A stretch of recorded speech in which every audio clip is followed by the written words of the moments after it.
can we not all remember that classic scene from National Lampoon's Vacation? Well, we want to make sure your family's summer vacation doesn't turn out like that. So we have some expert tips to save you money, be safe, and of course, have a great time. Recently, I sat down with Oxygen Financial's Ted Jenkins. First up, how to cut costs when traveling by air. Take a look. It's important that you think about traveling off-peak, right? So during the school year, you might have to fly out on a Friday, Saturday, or Sunday. But now, if you fly out on a Tuesday, Wednesday, or Thursday, check Google Flights. You might be able to get a better deal. And I also recommend looking at alternative airports. If you live in a place like Cleveland, you can look at another airport like Akron, Canton, and potentially get a really good deal on the airfare for just driving an hour and a half from the main airport.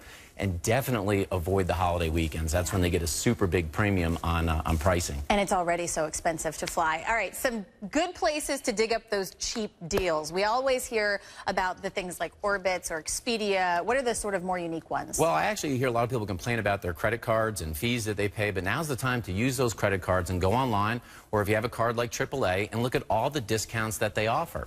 I'm amazed about how many people have these cards they pay a fee for, and they don't look at the discounts for attractions. You mean reward points? Oh, no, actually, like a AAA card, you can get a discount on a hotel, or they may have 20% off of Six Flags if you go to an amusement park. You really need to look at those details. You should always check the internet, though, before you go anywhere, because there'll be discounts or attractions that whatever city you go to where you may be able to get a deal. You know, you hear a lot, families of 5 or 6, that it'll cost thousands of dollars to fly. Oh, yeah. So when is it, you know, because you're a family of 5, when is it better to drive rather than taking that airfare hit?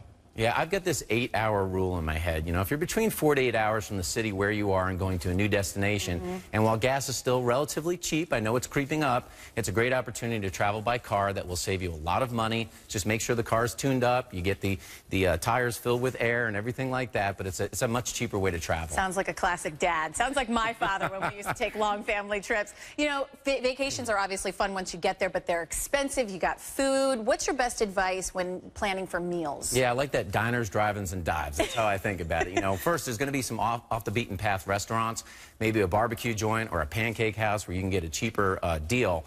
One of my main points in here is hit the grocery store before you hit the convenience store at the resort hotel. You will pay double or triple for sunscreen, potato chips, candy bars, and medicinals. It's important to make that stop before you get there. And if you can check it out, sometimes hotels have a kids eat free deal. And that kids eat free with a family of 5, like in that case, it can save them hundreds and hundreds of dollars over the course of a vacation. Yeah, I mean, when you're paying for breakfast, lunch, and dinner, it just certainly adds up. Always great advice. Ted Jenkins, thanks so much. Thank you.